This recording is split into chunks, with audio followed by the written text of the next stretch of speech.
Okay, you've made it through Module 1. Remember, the topic of Module 1 was kinematics, how we describe motion, how things move.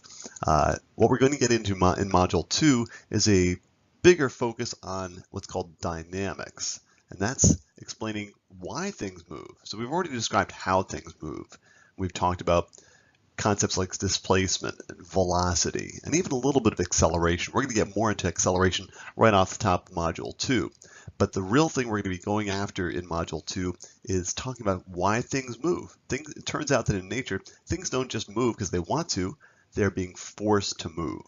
And that's actually the key word to Module 2 is forces. And we'll be dealing with Newton's second law and Newton's third law, building on Newton's first law. If you recall, Newton's first law had to deal with equilibrium and the fact that things tend to do what they've been doing. If something's at rest, it tends to remain at rest.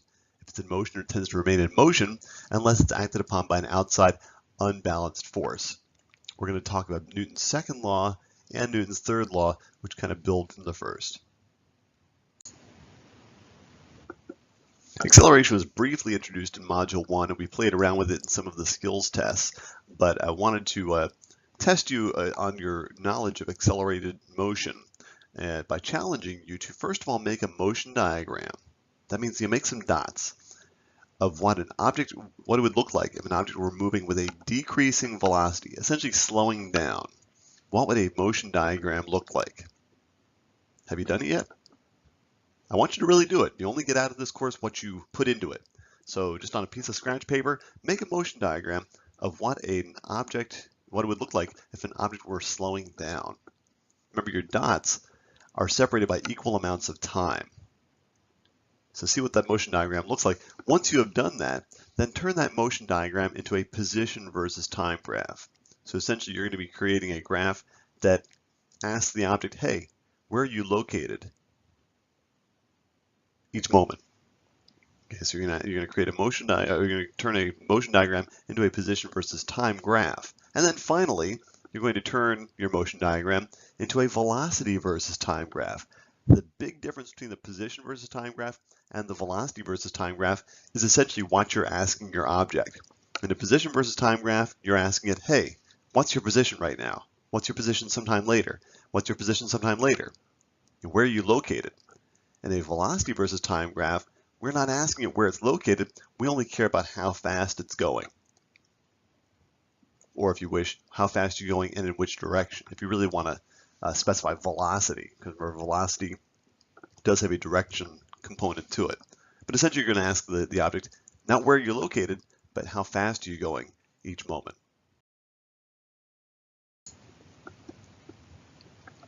Notice I switched things up a little bit on you with the motion of this object because I didn't want you to think that all motion occurs in a horizontal direction.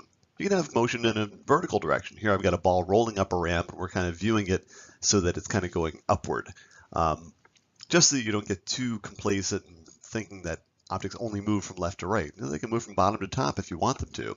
So the question is, what would your position versus time graph look like for the motion of this object? Well, what we can first of all do is establish that this is our first dot. And we'll call that, time 0. And we'll let that position be also position 0. So we'll let x, and we'll put it, x sub 0. My initial position is also 0. And then sometime later, and again, it doesn't really matter, this might have been 0.1 seconds. I don't really recall, to be honest with you. All that matters is that these successive dots are spaced in equal amounts of time. And so sometime later, by t1, whatever that, maybe a tenth of a second, it might have been a second, who knows. But the important thing is that my position has changed. In fact, it changed quite dramatically. So again, if I plot my points, at time 0, my position was 0. At time 1, my position changed quite a bit. It might have, again, I don't have a scale written on my graphs here, but it changed quite a bit in that first second, or that first tenth of a second.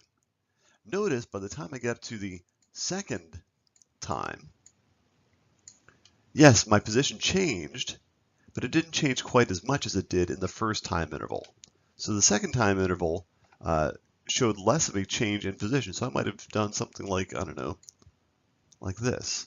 So notice that there has been a change in my position from time 1 to time 2, but it was not as large as the change in position from time 0 to time 1. And then in a similar way, if I look way up here at the third dot, actually the fourth dot in my progression here, by the time 3, notice that, yes, I have also gotten farther away from where I started. My position has gotten larger and larger, but it didn't get as large as much. So it seems to have done something like this. So notice that instead of having a nice diagonal line showing up on my position versus time graph, what do you see? You see a curve.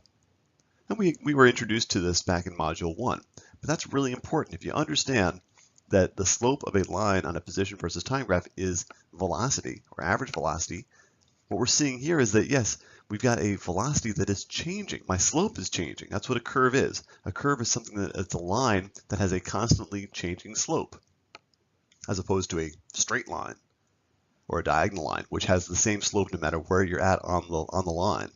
In the case of a curve, the slope changes. And in this case, we go from being more steep at the beginning, right? This is a pretty steep section, to being a lot less steep near the end, which means that, yes, my speed or my velocity has been decreasing. My slope is decreasing, and therefore my velocity is decreasing, which is no big surprise when you review the motion. This is a plot of the data from the actual video, and again, it just bears out the point that, yes, when you see accelerated motion, when your object is changing its velocity, you're going to wind up with a curve on the velocity versus time graph. Notice in this particular graph, of course, we were plotting stuff in the y direction rather than the x direction because my object was moving up and down rather than left and right. Okay, so the next challenge that I gave you was to turn your motion diagram into a velocity versus time graph. So actually, let's go ahead and change this this y-axis. I don't want position, I want velocity, right? So I don't know, I'm going to try to write sideways here, velocity. And again, it could be centimeters per second, meters per second. It really doesn't matter. We just want to get the general shape of the sketch. We're not going for huge precision here.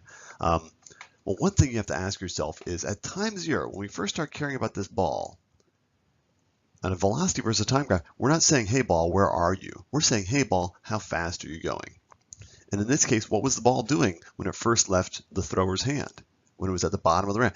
It was going fast, right? It was going, in fact, as fast as it was going to go the entire trip. So this is a key point, is that in this case, at time 0, your velocity is not going to be 0. Right? A lot of us get lazy and we just assume that all graphs start down there at the origin at 0, 0. Not in this case. At time 0, when we first started caring about this ball, it was going fast. It was going with a large positive velocity. In this case, we're calling motion kind of up the screen positive.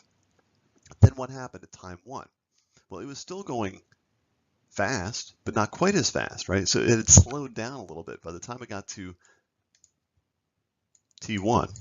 And that first time interval, I'll look at put my T0, when we first started caring about the ball, between time 0 and time 1, the object had slowed down a little bit. It's still got a positive velocity. It's still going up the ramp, but it's not going as fast. And so I'll plot a point there. I get a lower positive velocity. At time 2, same deal. It's still going up the ramp. It's still got a positive velocity, but just not quite as large. And finally, at time 3, again, still going up the ramp, just going slower. So what I wind up with is a dot about there. And what do you notice? Now, on a velocity versus time graph, I wind up with a diagonal line. A diagonal line, which shows me that my velocity is changing, but it turns out that it changes in equal amounts every second. Notice that the vertical distance, the distance in x values from here down to here, is the same as the x value change. So this change in velocity is the same as this change in velocity is the same as this change in velocity. That's really a very important point when we start to formally define what acceleration is. In this case, my velocity has been changing, but it's been changing in equal amounts for equal amounts of time. That's very important to remember. And this is a plot of the actual data from the video. Again, this is a velocity versus time graph, velocity in the y direction, or velocity up the ramp. And what we see is that, yes, indeed, my value started from a large positive value and then decreased. Didn't get negative. It was going up the ramp the entire time, so therefore its motion was always in the positive direction, but it was just getting slower and slower in the positive direction. And essentially this looks like a negatively sloped diagonal line, which is what we expected. Now it is time to finally formally define acceleration. Now what do you think about when you hear the term acceleration? You probably think about cars, right? Have you ever heard the ad on television? The 2015 Ford Mustang goes from 0 to 60. Is that where they stop? Is that what a commercial sounds like?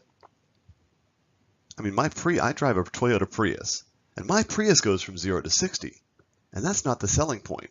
Right? If you're buying a Mustang, you don't care that it goes from 0 to 60. What you care about is that it goes to from 0 to 60 in 6 seconds, as opposed to my Prius, which goes to from 0 to 60 in about 30 seconds, right? That is what acceleration is. It's not just good enough to say that acceleration is a change in velocity. Sure, it is speeding up, but what's more important, what's also equally important in that speeding up is how quickly the speeding up is accomplished. And that's what this funny looking equation really tells us. Again, it looks kind of fancy. These arrows here are just to indicate that these are all vector quantities. Those arrows there. So what we're seeing is that acceleration, the acceleration vector, is defined as the difference in velocities. Your velocity at some time minus your initial velocity, or how fast you were at the start. And then you have to divide by the change in time. This funny looking triangle is what's called delta. It's just a Greek letter. It means change in. So what we're seeing here is that acceleration is change in velocity divided by a change in time. That is the formal mathematical definition of acceleration. Okay, we're going to do a few acceleration calculations. We're going to use that mathematical definition of acceleration to figure out, essentially, the most important thing we want to figure out is the sign of our acceleration. I don't really care about the numbers. What I care about is whether you understand that acceleration is a vector quantity. It can be positive or negative. So let's figure out whether this is going to be a positive or negative acceleration. So we've got an object that's moving to the right at 2 meters per second, and then after some time, and again, we don't care about the time. Could be a couple seconds, could be a couple hours, who cares? But after some time, it winds up going 5 meters per second to the right. Now, the way I like to illustrate this is by using a speedometer. You've got speedometers in your cars, right? Well, your car may have the digital speedometer. Let's pretend that we've got one of those old needle speedometers. And when your speedometer is like this, when it's flat, that's 0, right? You're not going anywhere. So that's not the case for this situation. We were going initially at 2 meters per second to the right. So notice I'm up here like this. That's when I began. And then sometime later, I wind up here, 5 meters per second. Remember, acceleration is the change in velocity divided by the change in time. So notice I went from here to here. If I wanted to calculate the change in velocity, I would say, okay, where did I wind up? How fast was I going after everything was done? I'm going 5 meters per second, minus my initial velocity, which was positive 2 meters per second. So notice my change was 3 meters per, I went from 2 to 5, right? So 5 minus 2 is 3. My swing here was a positive 3 meters per second. How long did it take? We don't really care. The important thing here is that my numerator is positive. The change in velocity is positive. The change in time is always going to be positive. Right? We can't go back in time.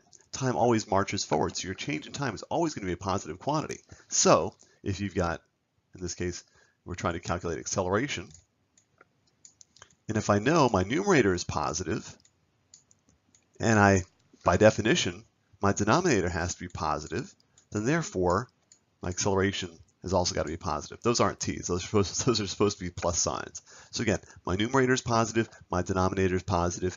We are dealing here with a positive acceleration. I don't think I mentioned with my hand speedometer here, of course it does come in handy, but I actually paid a little extra for my hand speedometer, and actually I got a velocity meter. Now your speedometer in your car only goes one way, right? When you back up, it doesn't go down like this, but my velocity meter can do that. It can actually go below and therefore show negative velocities. Remember, this is 0. So therefore, in this situation, I've got an object that is going to the left at -2 meters per second. And then sometime later, again, we don't really care about the time, but sometime later it winds up going -5 meters per second. It's going faster to the left. And the question is, what's the sign of the acceleration? Remember, I started like this and I wound up like this. So to calculate velocity, to calculate acceleration, you want to find out if for the numerator, you need the change in velocity. So I went from -2 to -5, or in order to calculate that, I say, okay, -5 minus a -2. If you remember, minus a negative, that's a plus. So -5 plus 2 still gives me -3. I had a -3 swing to go from -2 to -5. So therefore, in calculating my acceleration, remember again, the important thing is the numerator, the sign of the numerator. My sign is negative in the numerator. Of course, my denominator, because it's a change in time, is going to always be positive. So a negative divided by a positive gives me negative. The sign of this acceleration is negative. Let's try this one. So now we have an object that's going to the right at +5 meters per second, and then sometime later it winds up going at +2 meters per second. So it's still going to the right, but it's not going as fast, right? So let's do, again, use our speedometer. Remember, this is 0. So +5 is this. This is how we start. And then sometime later, we're still moving, right? We're still going to the right at 2 meters per second, but we're not going as fast. So the question is, how would we define our acceleration here? Is it a positive acceleration? Is it a negative acceleration? Again, the key is to take your difference in velocities. Acceleration is a change in velocity. So it's where you wind up, 2 meters per second, minus where you started, which was +5 meters per second. So or essentially we can look at this swing. We went from 5 to 2. What is that swing? It's a -3 swing. It's a negative change. We slowed down. So therefore, my numerator here is a negative. My denominator is always going to be positive because it's a change in time. Therefore, a negative divided by a positive gives me negative. And finally, our last permutation. Now we are going to the left at -5 meters per second. Remember, the negative there is significant. Velocities do have direction to them. So we're going at -5 meters per second, and then sometime later we wind up going -2 meters per second. So we're still going to the left, but we're not going as fast. And so the question is, what's the sign of our acceleration? Again, what's that swing there? Notice I go from -5 to -2. To calculate it, what I would do is I'd say, okay, where did I wind up? -2 minus where I started, which was -5. A -2 minus a -5 winds up being +3. Notice this is a positive change here. I go from -5 to -2. It's a positive change. So therefore, again, calculating my acceleration, I wind up with a positive change in my numerator divided by, of course, the change in time is always going to be positive. So therefore, positive divided by positive gives me a positive acceleration. Now that we have a formal mathematical definition of acceleration, let's go back to our graph from the ball rolling up the ramp. Remember what this looked like? This essentially looked like a diagonal line with a negative slope, right? Well, what is the slope? How would we calculate the slope of this line? Remember that slope, m, is the change in the y values divided by the change in the x values. Well, what are we plotting on the y-axis in this case? We're plotting a change in velocity, aren't we? We're taking let's take 2 points along here. Again, I can take a point right here, and I can take a point right here, and I can find the x and y coordinates for those 2 points and calculate the slope of this line. But essentially what I would be doing would be I'd be taking the velocity, my final velocity. Remember this, so remember my object was slowing down, so its final velocity minus its initial velocity, how fast it was when I first started caring about it. That's what I'm doing when I'm taking the difference in those two y values, right? Those y values are essentially velocity values. And then of course on the x-axis I'm plotting time. And so I've got some time minus my initial time when I first started caring about this object. Well, isn't this the very definition of acceleration? Isn't v minus v naught, isn't that just a change in velocity? Isn't my t minus t naught, or t0, isn't that change in time? So sure enough, on a velocity versus time graph, the slope of the line is indeed acceleration. And I will mention that acceleration does have some pretty funky units. If you think about what our units are here, I've got units of meters per second in my numerator, and then I'm dividing by units of seconds in my denominator. So I wind up with either meters per second, that's one way of stating the units of acceleration. Another way of putting it is meters per second squared. But either one of those are units of acceleration. At this point, you may be wondering why we're spending so much time with acceleration. What's the big deal? Well, it's to set the stage for Newton's second law. If you recall Newton's first law, I like to think about Newton's first law as essentially dealing with non-accelerated motion. An object at rest remains at rest. Well, imagine a football sitting out on a field. It's just sitting there. Is it accelerating? No, because it's not changing its velocity. Same thing with the other part of Newton's first law, which is an object in motion at a constant velocity will remain at that constant velocity unless acted upon by an outside unbalanced force. But imagine a car driving along at a constant speed. Is it accelerating? No. And that's essentially what Newton's first law is dealing with, that in the absence of outside unbalanced forces, objects will keep on doing what they're doing. Why acceleration is so important is because it sets the stage for Newton's second law. Newton's second law says, okay, forget about balanced forces. What if we have unbalanced forces acting? That's going to produce an acceleration. And that's why we spend so much time with acceleration. So right now, if you want to, again, these are not required, but check out the skill builder about force. And that'll give you a little preview of what forces can do, an unbalanced force can do in changing the velocity of an object, or in other words, creating acceleration.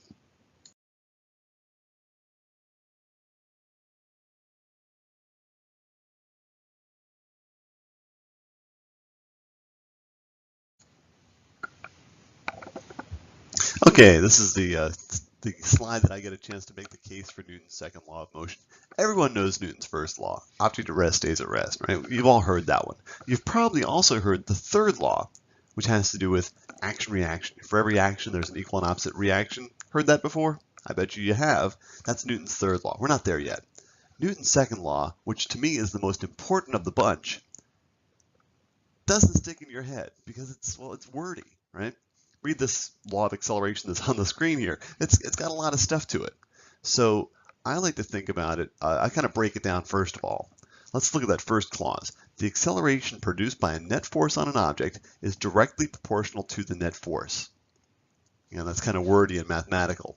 What it's saying, and I call this a Fonzie law. This is a 1970s reference. This, right? Is that when the force goes up, the acceleration goes up. They're directly proportional to each other. Hey. If you don't like that, if that reference means nothing to you, let's think about something a little more updated, even though it's getting a little dated. I'm going to call this the notorious BIG law. Mo money, mo problems, right? Directly proportional, right? When one goes up, the other goes up.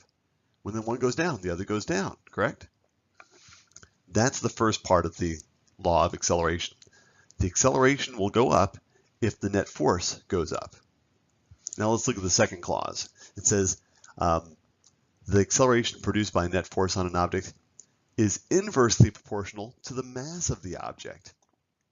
This is what I call a Siskel-Ebert law. Remember, Siskel and Ebert were movie reviewers who came up with the whole thumbs up, thumbs down movie review system. Their show is most entertaining when they disagreed, when the one guy liked a movie and the other guy didn't like a movie. That's why I call this the Siskel-Ebert law. It turns out when your mass goes up, your acceleration goes down. They're inversely proportional. That's why I call it a Siskel-Ebert law. When the mass goes up, the acceleration goes down, or vice versa. When the mass goes down, acceleration goes up. They are inversely proportional to each other. Okay, the next little section is going to deal with forces, and in particular it's going to deal with what are called force diagrams or free body diagrams. Now what I've got here is I've got my good old metal mass hanging by a string. And we could first of all talk about Newton's first law. I could say, okay, how would you describe this mass's motion? Well, it's not moving, right? It's not moving. Why not? Are there no forces acting on it? Well, that's not true. There are forces acting on it. So let's see, an object at rest will remain at rest unless acted upon by an outside unbalanced force. Well, there are forces acting on this. How do I know if they're balanced or not? Well, let's go ahead and list the forces and actually draw them using vectors, using arrows, because remember, force is a vector quantity that can be represented as an arrow. And so what I can do is I can draw my little mass here. And I can say, okay, what are the forces acting on it? Well, the Earth is pulling on it with a force that's called gravity or weight. So we got this downward force toward the center of the Earth, and we're going to call that weight. And notice that I can draw that vector as long as I can draw it any length that I want. The longer the arrow, the greater the weight would be. So I've drawn a certain length vector here that indicates the weight of the vector. It's the force of the Earth pulling on this mass. That force we call weight. Now, what other forces are acting? Well, it turns out that the string is exerting an upward force that we call tension on this mass. And so I've got this upward force. I'm going to do it in a different color. Let's do it in, green. So I've got this upward force acting that we call tension. Now, notice in Newton's first law, an object at rest will remain at rest unless acted upon by an outside unbalanced force. So what we have to do, essentially we want to find out the net force. And the way you get a net force is by taking those forces we've just figured out and then adding them together. Now this is something I haven't really explained before, but you can actually add vectors. The way you add vectors is you take your first vector. So again, remember we had weight. I'm just going to draw it downward. There's weight. Now in order to add vectors, what I need to do is, once I've drawn my first vector, I take the second vector and put its tail on the tip of the first vector. So essentially what I'm going to do is I'm going to put the tail of my tension vector is going to go on the tip of the weight vector. I'm going to draw it as well. And then to find out the result, or the net, what I do is I go from the tail of the first to the tip of the second. Or essentially I'm going nowhere, right? Because the tip of my second vector is on the tail of the first vector. So it turns out these cancel each other out. I've got a certain weight downward, which is canceled by my upward tension force, and therefore the net force on the object is 0. And that is why it is not moving. An object at rest will remain at rest unless acted upon by an unbalanced outside force. Here we have outside forces, but they are balanced, and therefore my weight or my mass stays where it's at. Now, let's go ahead and take the situation where we have unbalanced forces. Remember what happens. Boom, right? Remember, what's the difference there? In my second situation, I have so to go back to my orange here. What were the forces acting? Weight and tension, correct? But when I cut the string, what happened? My tension went away, and therefore I only had one force acting. Is there a way you can balance a single force? It's kind of like trying to balance a seesaw with only one kid, right? If you only have one kid, you'll never have balance. And therefore, I had balance when I had my tension and my weight. They were like balanced kids on a seesaw. But the one kid left. And therefore, now you have an unbalanced situation.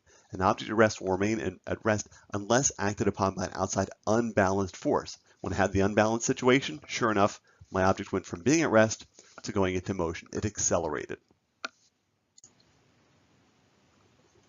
One thing that's very important to understand or to focus on when you're doing one of these force diagrams is to make sure that you're only taking into account the forces that are acting on the object you are interested in. So for example, in this diagram, we have this guy who's holding up a barbell. We only care about the forces acting on the barbell. We're trying to figure out why the barbell is moving or not moving, right?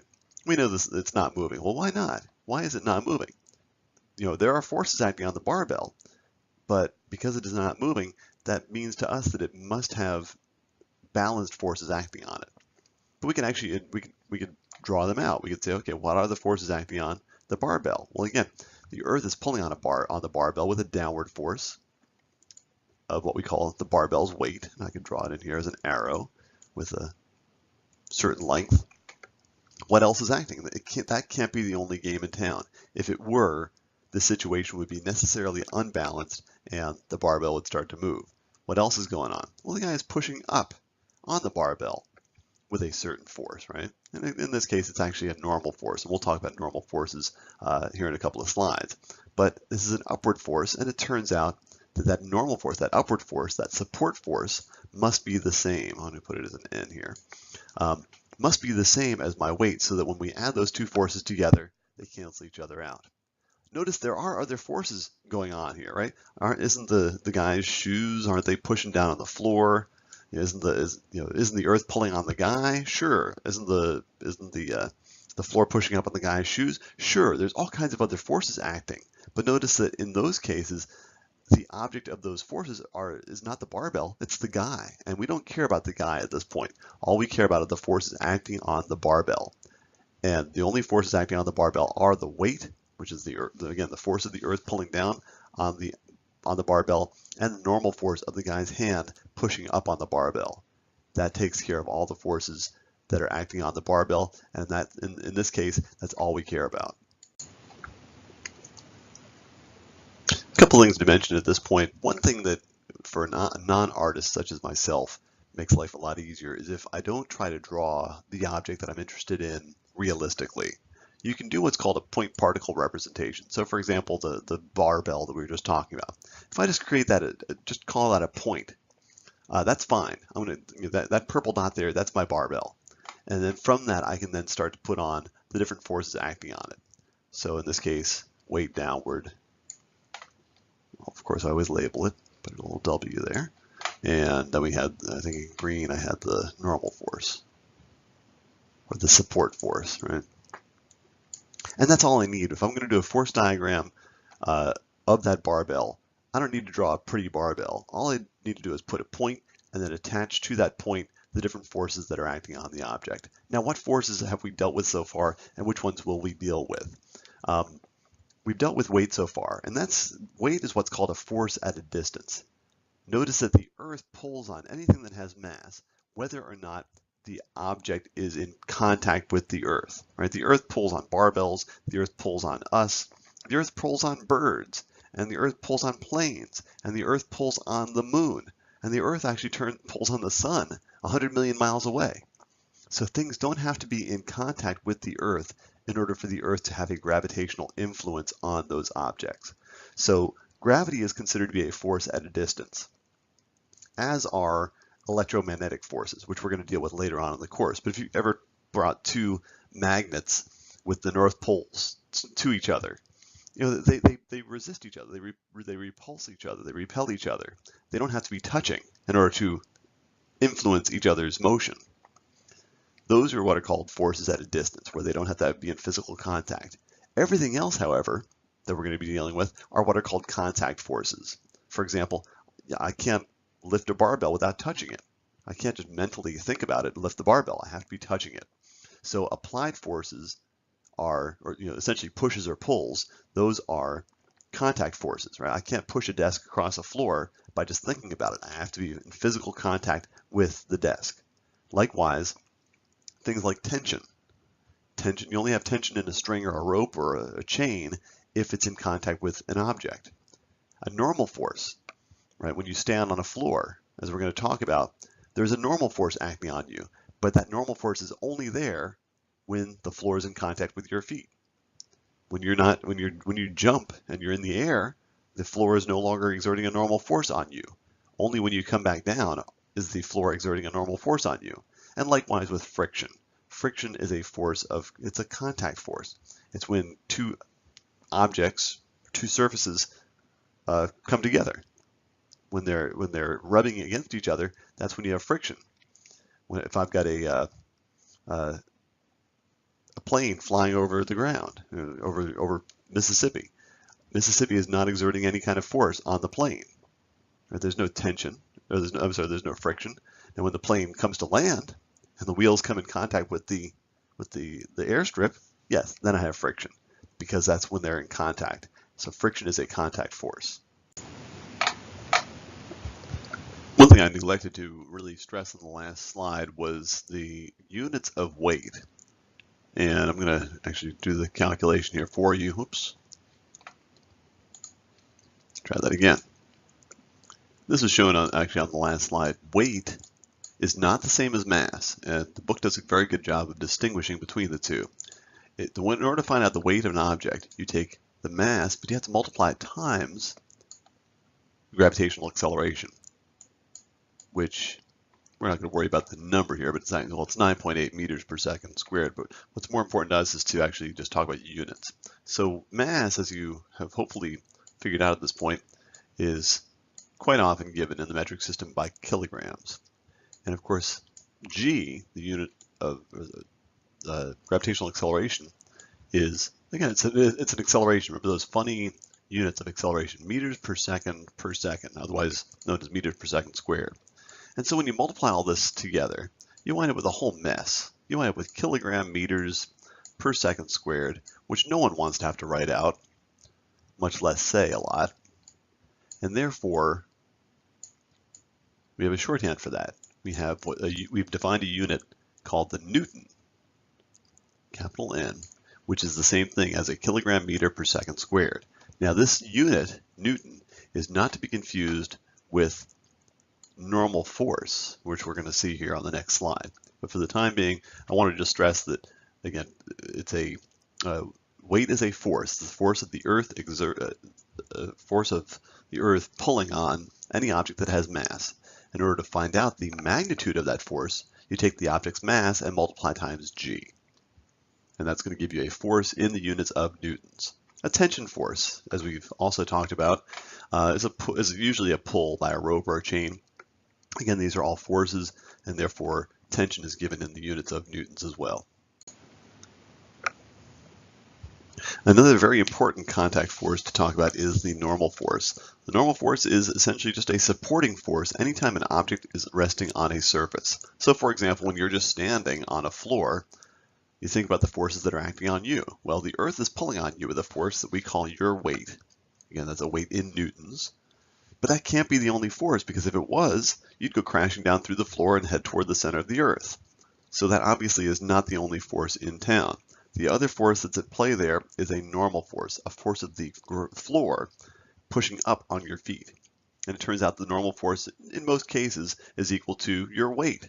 When you're just standing on a floor, you're not moving, you're an object at rest. Therefore, either there are no forces acting on you, which is almost never the case, or the forces acting on you are balanced. In this case, your weight is balanced by the normal force. And again, I pointed out a couple of slides ago, in this case, here we have N, that's labeled, that's shorthand for the normal force. Now, if we wanted to give an actual value to the normal force, in this case, let's say, this lady, she might be, oh gosh, I don't know, 500, she might actually have a weight of 500 newtons. If I wanted to do the forces acting on her, I'd say, okay, we'll go from the center of her mass downward. I'm going to draw, oops, maybe gone a little bit farther.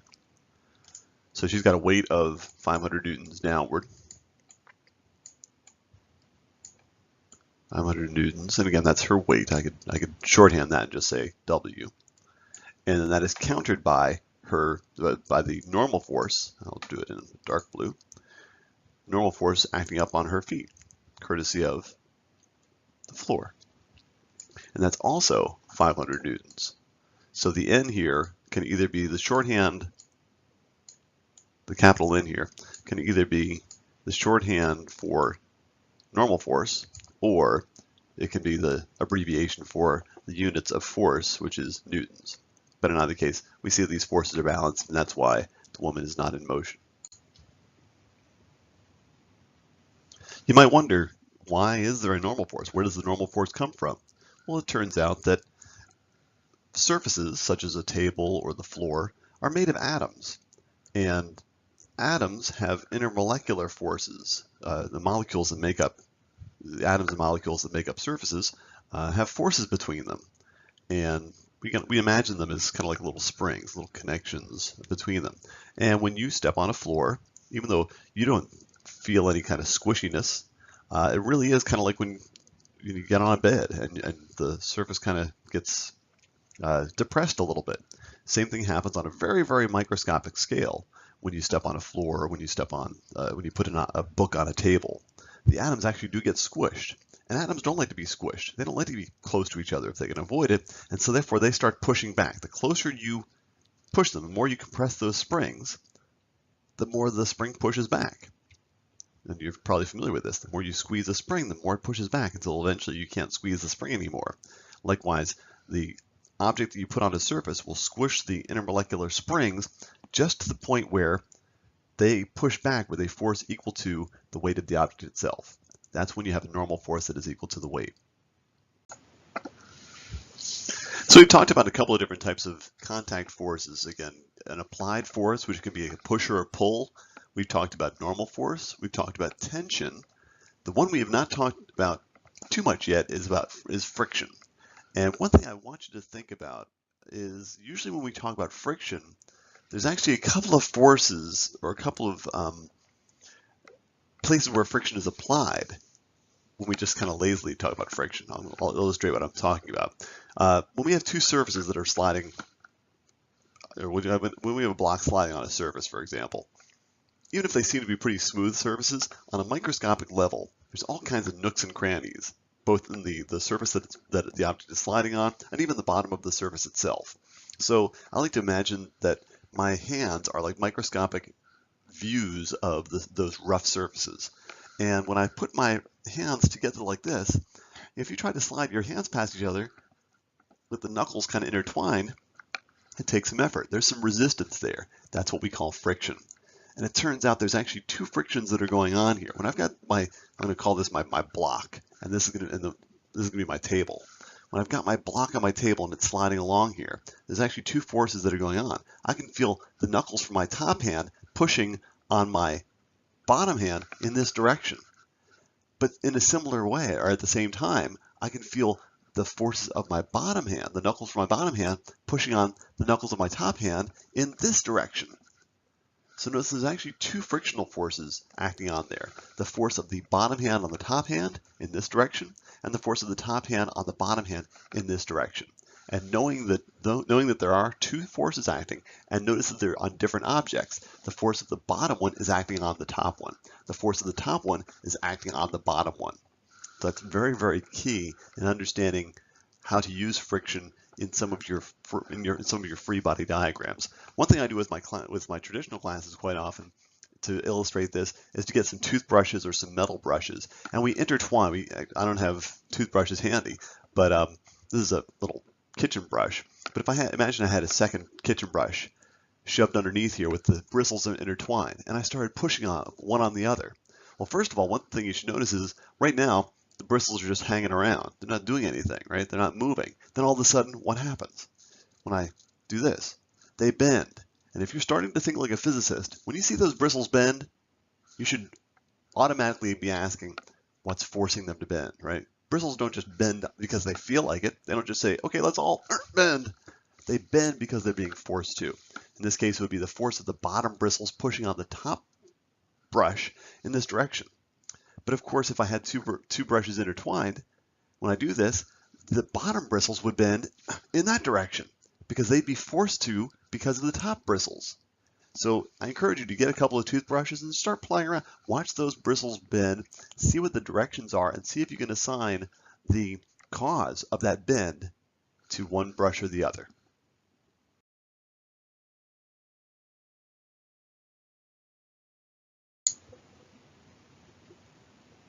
If you're still using your knuckles to sort of illustrate friction, you've got your top hand on your bottom hand. What this slide is getting at is the fact that when your objects are not moving, the nooks and crannies are pretty well deeply settled into each other. And therefore, it takes a lot of effort to get things going. Right? It takes a lot of force to get them out of those nooks and crannies. To get they're kind of locked in and interlaced, and it takes a lot of force to get them going. Once they get going, of course, you start to have those knuckles kind of sliding past each other. But as long as they never get deeply seated again, it takes a little less force to keep them sliding along than it does to get them going in the first place. And you've experienced this. It takes more effort to get something going than to keep it going. And if you haven't experienced it, you actually will get a chance to experience it in some of the skills tests and lab activities of this module.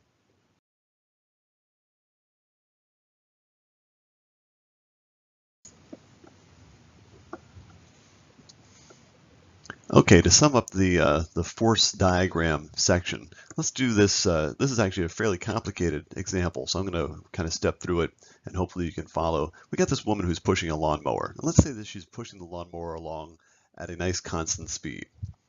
We want to start drawing the forces acting on the lawnmower. Remember, we got this thing.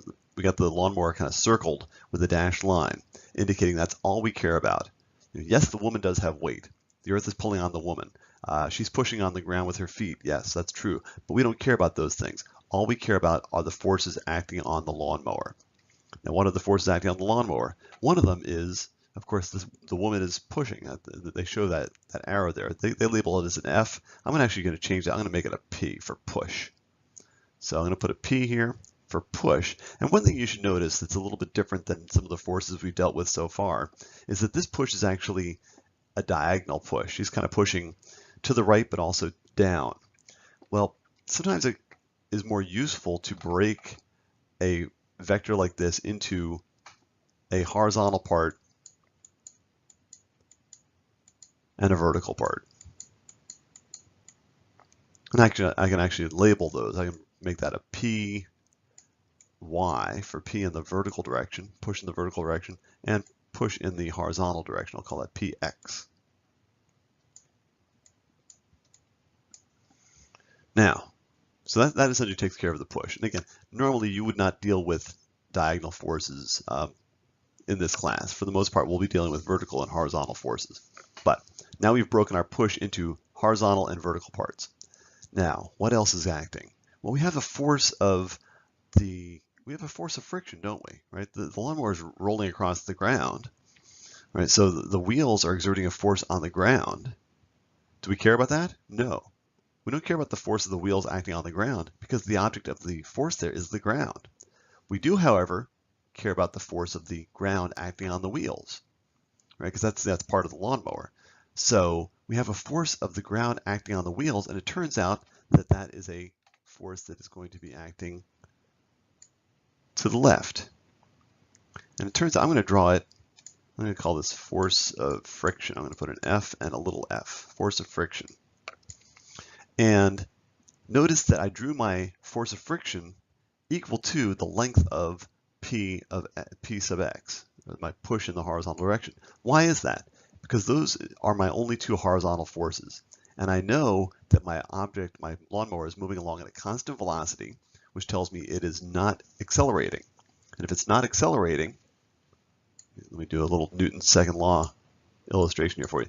My acceleration in the x direction is going to be equal to the net force in the x direction. This is just Newton's second law. The x direction divided by the mass. But notice if it's moving along at a constant velocity, my acceleration must be zero. How can my acceleration be zero? If my net force in the x direction, it has to be zero up there. That's the only way you can get a zero out of a fraction. Your numerator must be zero.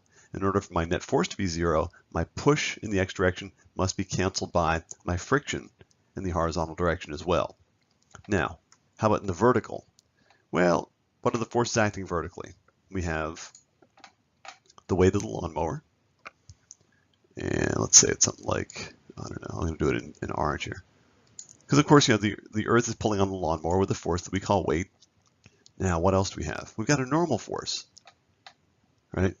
Because the ground is a surface, and the surface is getting squished, and the surface pushes back with a force we call the support force or the normal force. Now, how long do I want to make my normal force? I'm going to make it about something like that. Why did I make it so darn long? Because notice, what do I have going vertically? I have, yes, I do have weight, but I also have what else? The woman pushing down on the lawnmower, that vertical pushing force. When I add those two together, plus the force of my normal force, they must all sum to 0. Why is that? Again, because vertically, the acceleration in the y direction has also got to be 0. Why? Because my lawnmower is not moving vertically. It's not crashing into the ground. It's not flying up off the surface. The acceleration is 0, and that tells me the net force vertically must also be 0. So therefore, all these vertical forces that I've identified must all cancel.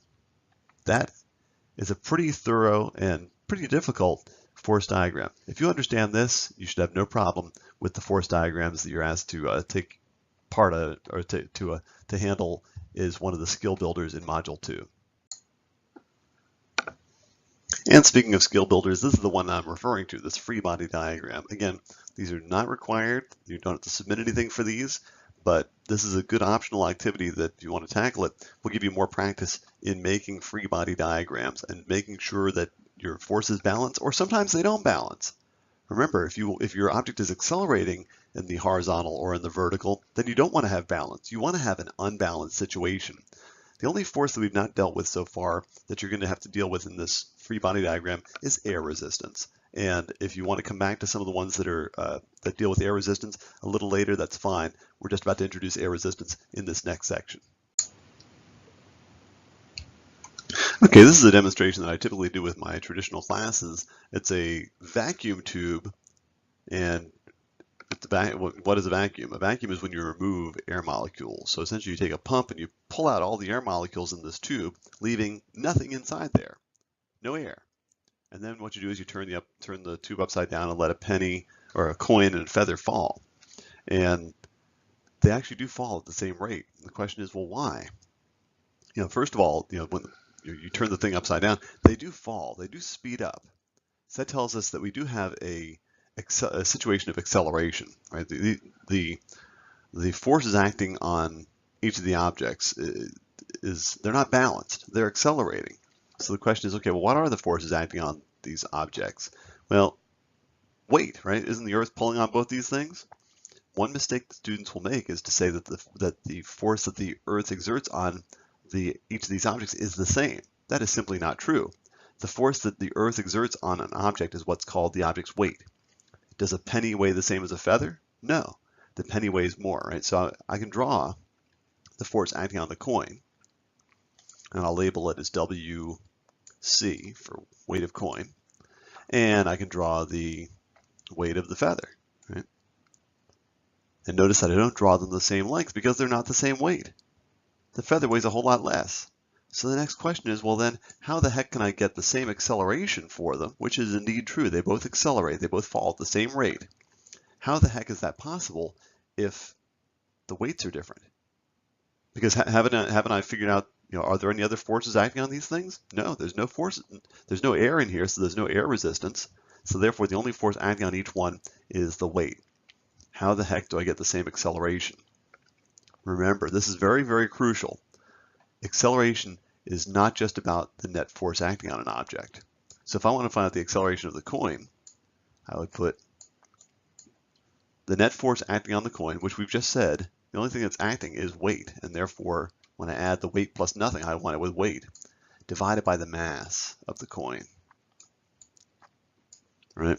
Now if you recall, when I defined what weight is the mass of an object times g, times gravitational acceleration. So I have the mass of the coin times, I'm just rewriting what weight is, divided by the mass of the coin.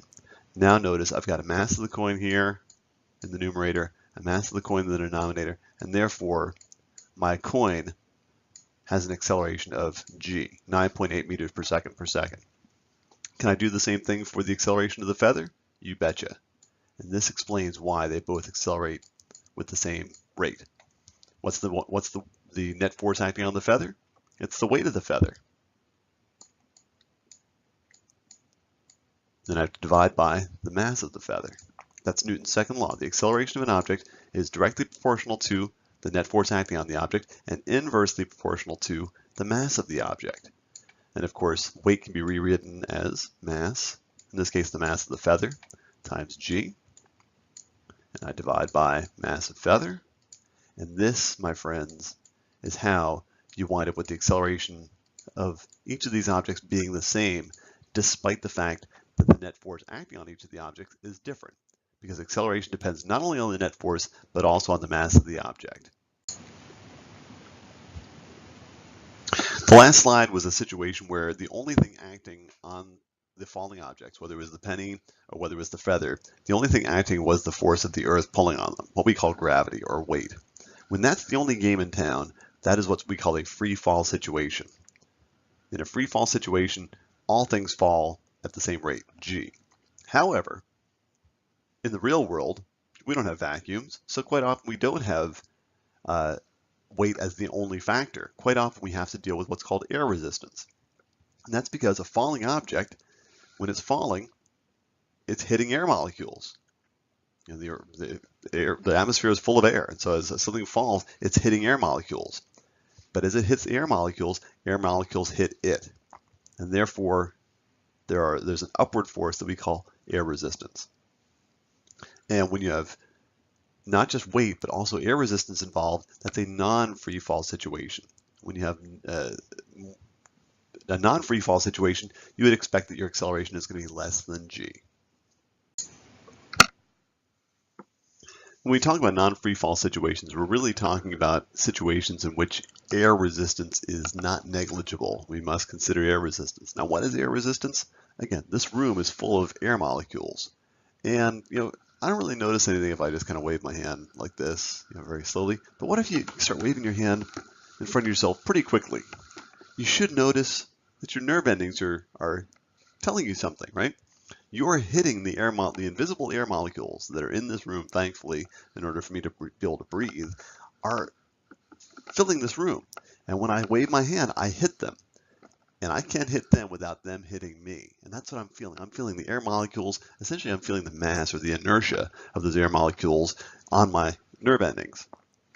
And notice that the faster I wave my hand, the more force I appear to feel. And that's partly because I'm hitting more air molecules when I move it faster. So that's one thing you'll notice is that air resistance is not just one fixed value. It depends on, first of all, how fast you're going. When you're going slow, you're not encountering that much air resistance because you're not hitting many air molecules. If you don't hit many air molecules, not many air molecules are hitting you. But the faster you go, the more air molecules you hit, and therefore the more air molecules hit you. And therefore there's more air resistance. Remember, the force of the air molecules hitting you is opposite the direction of motion. But that's not the only factor that affects air resistance. The size of an object affects air resistance. So, my pen here, if I move at the same speed as my hand, doesn't hit that many air molecules because there's not that much surface area to hit those air molecules, and therefore fewer air molecules hit it compared to my hand when it's completely nice and flat like this. It's taking a large space, large area, and therefore more area with which to hit air molecules, and therefore a larger area that air molecules can hit my hand. Take, for example, an apple, right? Dropping an apple. So as the apple falls, when it first is dropped from my hand, it's barely moving, and therefore it's not hitting many air molecules. But as it goes faster and faster, it's hitting more and more air molecules, and therefore the air resistance increases as the thing falls, until eventually it gets to the point where it's hitting so many air molecules every second, the force of those air molecules hitting it becomes so great that it actually equals the weight of the apple, and that's when we have hit terminal velocity. If you think about the sum of those forces, the weight of the apple is the force acting downward. The air resistance is the force acting upward. When eventually the air resistance gets to be so great that it equals the weight downward, your net force is zero, and therefore you're no longer accelerating. You have hit terminal velocity. How do you like them apples?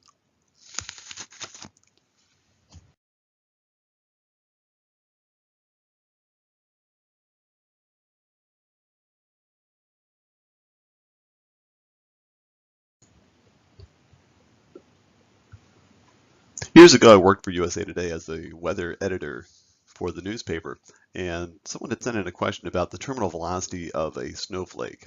And I thought it was an interesting question, and I wound up doing a graphic which compares the terminal velocities of various objects, in this case a snowflake, a raindrop, and a skydiver. Now I want you to understand why they have different terminal velocities. Remember, terminal velocity is the speed at which an object is falling, at which point its air resistance equals its weight. So let's take, for example, a little snowflake. A snowflake does not weigh very much, right? So if I wanted to first of all, when I first drop my snowflake, think about the forces acting on it. Well, the snowflake does have mass, and therefore the Earth does pull on it with a force we call weight. However, that weight is tiny. But it is going to accelerate. Initially, the weight is the only game in town when the snowflake first starts falling. And therefore it's going to accelerate downward. However, once it starts to accelerate downward and pick up speed, it's going to start running into air molecules. And it won't take very long for it to be running into enough air molecules that the upward air resistance is equal to the weight. In fact, I'm going to label it as FR, force of resistance. And notice right now I've got a net force of 0. If I add the weight and the air resistance, I've got a net force of 0. I will have reached will have reached terminal velocity for the snowflake. Notice I don't have to wind up going very fast. 1.5 miles per hour is as fast as the snowflake has to reach before its air resistance equals its own weight. Now raindrop, on the other hand, a little drop of water here, a little more massive and therefore weighs a little bit more. And therefore, because it's got a greater weight, it's going to have to fall faster or be much bigger in surface area. But in this case, it falls faster in order to hit enough air molecules so that the force of the air molecules hitting the raindrop equals the weight of the raindrop. But eventually it will. It'll fall fast enough that the air resistance will equal the weight, and that will also be terminal velocity. So for the terminal velocity for raindrop, around 14.5 miles per hour. For a skydiver, I've got to draw my little guy here. Let's do him in purple. So here he is, beep, beep, beep. Weighs way, way much more than a raindrop or a snowflake. So when he first jumps out of the plane, it's his weight that causes him to accelerate. For an instant, he's in free fall. However, he won't be in free fall for very long, because once he starts falling, he's hitting air molecules. Once he hits air molecules hit him. We have air resistance, but he's going to have to fall really fast in order to hit enough air molecules so that the force of those air molecules hitting him, and in fact I went off my page here, is equal to his own weight, at which point we call that terminal velocity. Okay, to explain Newton's third law, which everyone at least is familiar with, for every action there's an equal and opposite reaction. I usually illustrate it by punching walls, but my camera is too far away from a wall, so well, I'm going to substitute the wall with, I'm going to punch a book. And the book, to be honest with you, has had it coming for quite a while. So let me punch this book. Great. How do I know I punched the book? Well, because my fingers kind of hurt there. My fingers don't normally hurt, but all of a sudden I came into contact with this book, and all of a sudden my hand hurt. Turns out I can't hit the book without the book hitting me back. And in fact, when I punch harder, it hurts more, right? Well, why is that? Because I exerted more force on the book exerted more force on me. For every action, there is an equal and opposite reaction. It's equal in magnitude and opposite in direction. I hit the book in this direction, the book hits me in this direction, causing my hand to stop and also causing my hand to hurt. Now, where you have to be careful is in applying this. So, for example, let's imagine I've got a crate. I'm going to illustrate this here on your screen.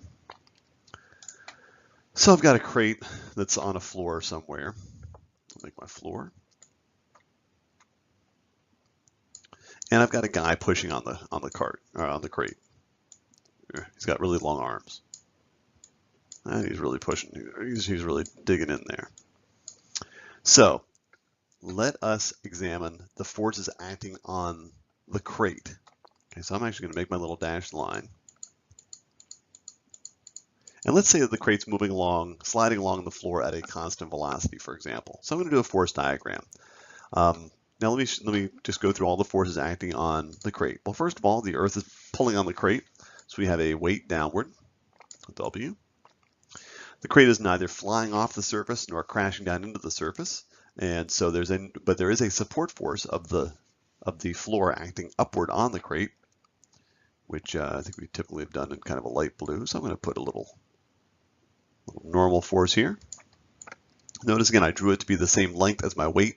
Why is that? Because I don't want to have any net force vertically, because net force, a non-zero net force would indicate acceleration, and I don't have acceleration vertically. Now how about horizontally? What's going on? Well, the dude is pushing the crate, correct? So I need to put a push force, and I'll put it right here. Force of push.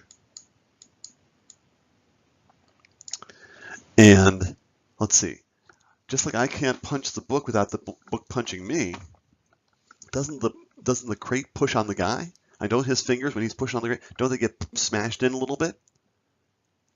But you have to ask yourself, while that is very true, that is a very valid force, I wouldn't draw it in my force diagram. Why not? Because the force of the crate pushing on the dude is a force on the dude, right? Be careful to identify the object upon which the force acts and ask yourself, is that the object that I'm really caring about? We don't care about the dude. We care about the crate. So yes, we do include the force of the dude pushing on the crate because the crate is the object of that force.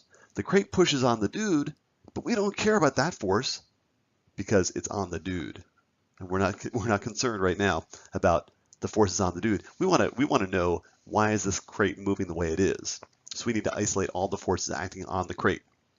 I left one out, didn't I? What's the other force?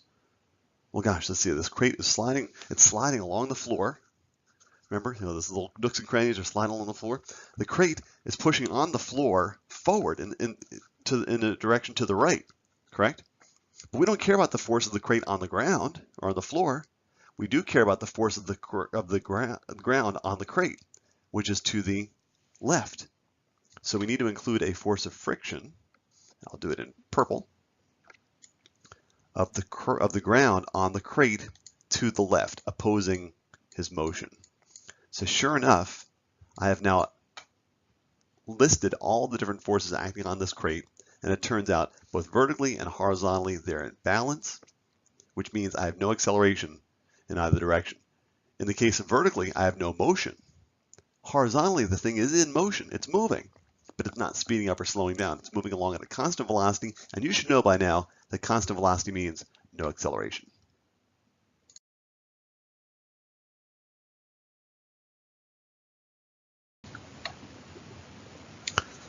Okay, one last final illustration about Newton's third law. Now we talked about action-reaction forces.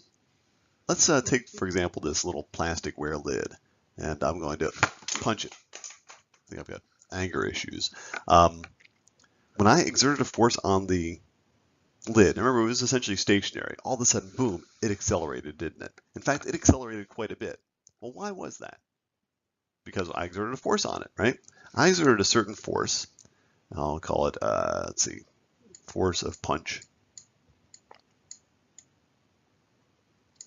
And that was the same, didn't you remember from Newton's third law, the force that I exert on the lid must be the same as the force that the lid exerts on me, correct? So, therefore, the force of punch, let's say the force of the punch on the lid, I'm going to put FPL, has got to be equal to the force of the punch on my hand. I'm going to put FPH. That's Newton's third law. Now, let's talk about the acceleration on each of the objects. Let's talk about the acceleration. So remember, from Newton's second law, a net force, and the only force that was acting on that lid really horizontally at least was the force of my punch. That's what caused the acceleration. Well, why did it accelerate so much? Because it was the mass of the lid is really, really tiny. So I'm going to make a little m there. And then I produced a large acceleration. I'm going to make a big old lowercase a here. The acceleration of the lid. All right. That, remember, Newton's law is F equals ma. So essentially I'm just rewriting the force of the punch on the lid as being the mass of the lid, which is tiny, times a huge acceleration of the lid. And remember that the force of the punch on the lid must be equal to the force of the punch on my hand. However, what happened to my hand when I punched it? Not much, right? My hand continued, it was moving along at a certain velocity, and it essentially continued along in that same velocity. It may have slowed down just a little bit. Well, why was that? Because my hand is much more massive. So in this case, the mass of my hand, I'll make that big old M of my hand, only experienced a small little acceleration.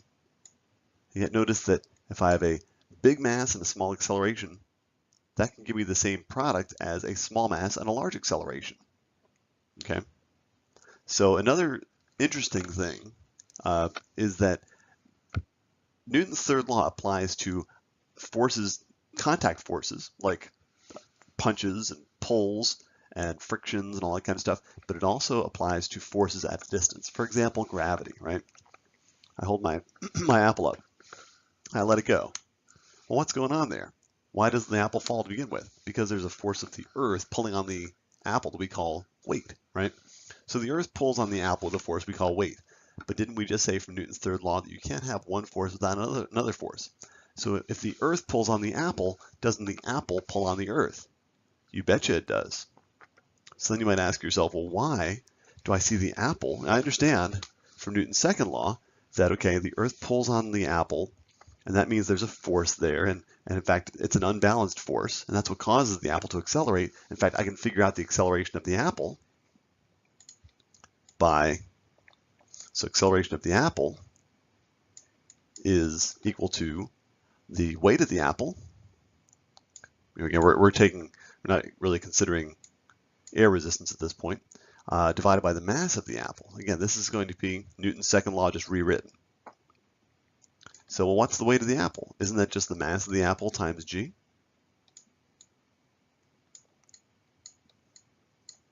And of course, I'm dividing by mass of apple, and so you can pretty clearly see that yes, my apple should fall at an acceleration of g. That makes sense. However, shouldn't my earth accelerate as well? Isn't my earth being acted upon by a force? What if I look at the forces acting on the earth? Well, in this case, I say, okay, well, let's see, what's the acceleration of the earth? I'll put a with a little e there. Let's see, the force is the force of the apple acting on the earth, which is the same, remember for Newton's third law, for every action there's an equal and opposite reaction. So the force that the earth pulls on the apple with, downward, which we call weight of the apple, must be equal to an opposite in direction as the force of the apple acting on the earth. So it turns out that my numerator here, the net force acting on the earth, is still the same. It's essentially the weight of the apple divided by the mass. Now it's not the mass of the apple, it's the mass of the earth, because I want to figure out the acceleration of the earth. And so we wind up with, we rewrite mass of the weight of the apple as mass of apple times g. But now notice we're not dividing mass of apple by mass of apple. We're dividing the mass of the apple by the mass of the earth. And you can figure out the mass of the apple compared to the mass of the earth is such a tiny fraction. That's why essentially the acceleration is so small that it's negligible. You couldn't see it, you certainly couldn't measure it, much less see it. And that's why Newton's third law still is upheld in this situation, but we're dealing with the same force acting on really different masses. The mass of the earth is so huge that the acceleration of the earth is essentially negligible.